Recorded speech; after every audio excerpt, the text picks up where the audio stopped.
Usually, only the most popular games get promoted on the app stores, but I have found 15 amazing games that barely anybody knows about. 7 of these games are free, 8 of them are paid, and all of them have less than 50,000 downloads. And the first game is Slaughter the Lost Outpost, which is a single-player action shooter that truly feels like an early 2000s PC game, and I'm all about it. It's the 4th game in the Slaughter series, and if you like third-person shooters with large levels and lots of weapons and equipment to find, you're gonna love this one. But the thing about this game though is that it only has 500 downloads, but it features controller support and the price is just $5, so I think that's gonna change very soon. The next game has about 5,000 downloads, and holy smokes, it looks amazing. Its name is Retro Abyss, and it's a super fast-paced action bullet hell game where you throw your weapons at the enemies by dragging and releasing. The game is full of surprises throughout, and I've seen some explain it as having Undertale vibes. And best of all, it's free to try with a single $2 in-app purchase to remove the ads and unlock all game modes. Moving on, we've got Undergrave, which is a fantastic tactical roguelike with turn-based combat and lots of random upgrades. The goal in this game is to defeat all the enemies and continue to the next areas by either dashing to damage enemies, jump to stun or push them, or throw our sword straight at them.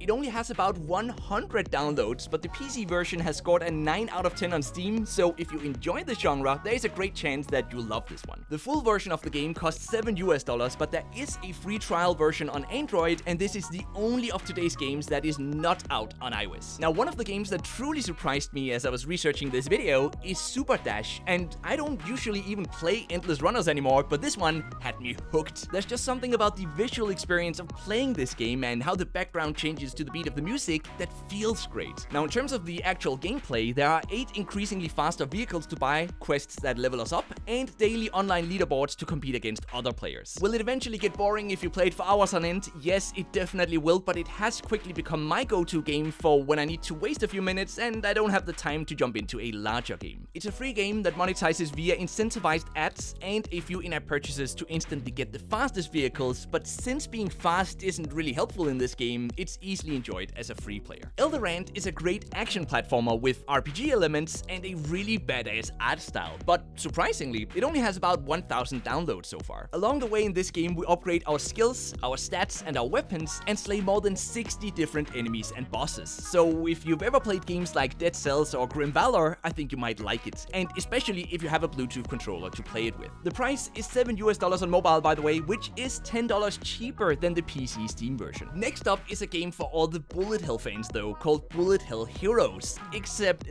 this one switches out the typical sci-fi theme with a fantasy universe and RPG characters. The game features a bunch of heroes with unique stats, attacks, and special skills to keep things more interesting, yet only about 10,000 people have actually played it so far. I've had a great time with it though, which is also why I gave its gameplay an 8 out of 10 on my games discovery platform Mina Review, which, by the way, is now also available as a website with support for iOS games. Bullet Hell Heroes monetizes via forced and incentivized ads with a $4 in-app purchase to remove all that. This purchase isn't strictly necessary, but getting rid of the ads is definitely recommended. So when I think about games that deserve a larger player base, one of the first games that pop into my head is Pocket City 2, which is also, by the way, one of the only good city building simulation games on mobile. And unlike in the first game, we can now even explore the 3D city we built with our own character. So we still have to manage the city, but now we can also drive around town to find loot and play fun minigames. So the game is basically getting to a point where it's a mix of a city builder, an open world game like GTA, and a life simulator like the Sims games. And the best part is that it costs only $5. If you've enjoyed all these hidden gems so far, be sure to leave a like and maybe even sign up for my mobile gaming newsletter, The Mobile Quest, to stay up to date on all the latest actual good mobile games. Now, next up, I've got an amazing roguelike survival game in the vein of Oregon Trail and Death Road to Canada. Its name is 1-Bit Survivor and it has only 10,000 downloads. So our goal in this game is to survive 28 days that each take us to a new randomly generated area with useful chests, angry monsters, and a fuel canister that we have to find. Overall, the gameplay and turn-based combat in this game is just great, and you can read more about the game in Alex Sim's review on minareview.io, where it also, by the way, has a 100% positive user score. And unlike games like Death Road to Canada, which is a $15 mobile game, this one is completely free to play with ads that can be removed to to support the indie developer via a $3 in-app purchase. Now, one of the most interesting games I've found recently is Paragon Pioneers, which is a city-building idle game with only 1,000 downloads, but great ratings across both Google Play and the iOS App Store. Our objective in this game is to defeat all the orc enemies and expand our kingdom to span multiple islands. And we do that by constructing over 100 different buildings and producing 70 types of goods by building construction chains. The game is just really unique, and while it does cost $4, there is a free demo on both Android and on iOS. As game number 10, I found this neat one-button arcade platformer called Jump Jerboa. But what makes this game super challenging and interesting is that our only action is to jump, and we have to use that single ability to collect coins and keys, avoid deadly enemies and dangerous traps, and eventually reach the exit. It's one of those games that sounds super simple, but will have you sitting at the edge of your seat as you play it. But the part I like the best is that if we complete an entire campaign of 9 levels perfectly, we can challenge the developer's best times in a time trial mode. It makes it so much more challenging.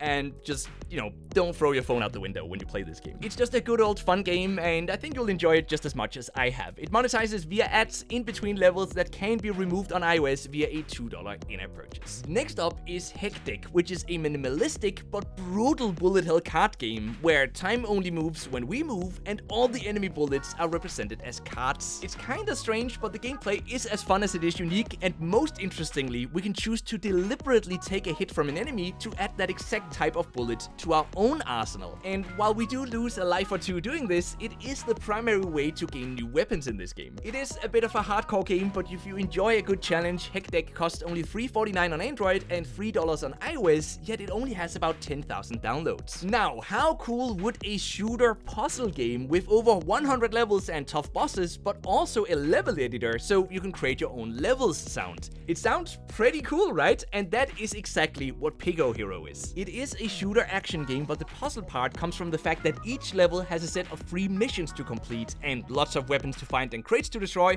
all in the hopes to eventually rescue our friends and then exit the level. It's just a nice little game that monetizes via ads that can be removed through a single $1 in-app purchase, and I think some of you are gonna love this one. Moving on, I've got a unique tactical RPG for you that mixes in some neat roguelike turn-based gameplay elements. The name of this game is Blacken Slash, and it has only 100 downloads. So the goal in the game is to defeat all the enemies and gather as much loot as possible so we can unlock new powerful skills to use during combat. And I gotta say, for me at least, everything about this game just looks awesome, including its retro music and unique art style. It's a $5 premium game and it has amazing ratings on the app stores, so it is definitely worth checking out. Now, one of my personal favorite games in this video is easily Ruin Story, which is a 2D roguelite action shooter full of challenging boss fights and a unique fast-paced combat system. So the game is split into separate rooms ranging from normal enemy encounters to supply rooms with new weapons and upgrades. The overall goal is to eventually defeat the difficult boss room and then continue to the next area, but the gameplay is some of the best I've personally experienced in this genre on mobile. The game is free to play and monetizes via ads and in-app purchases that thankfully aren't at all necessary, and is just perfect for short play sessions as each room takes only a minute to complete. If you're looking for a real hidden gem though, you might want to check out Dark Mist, which only has about 1,000 downloads, but is one of the best deck builders ever made. The most unique thing about Dark Mist is easily its combat system, where instead of fighting enemies one at a time like in most other deck builders, we now have to fight an entire army of enemies that are laid out on a grid in front of us. But the real kicker though is that if we don't defeat these enemies, they start stealing our cards until we run out and simply lose the game. There's plenty of content in Dark Mist, and after you buy it for $5, there are no additional in-app purchases, so if you like the genre,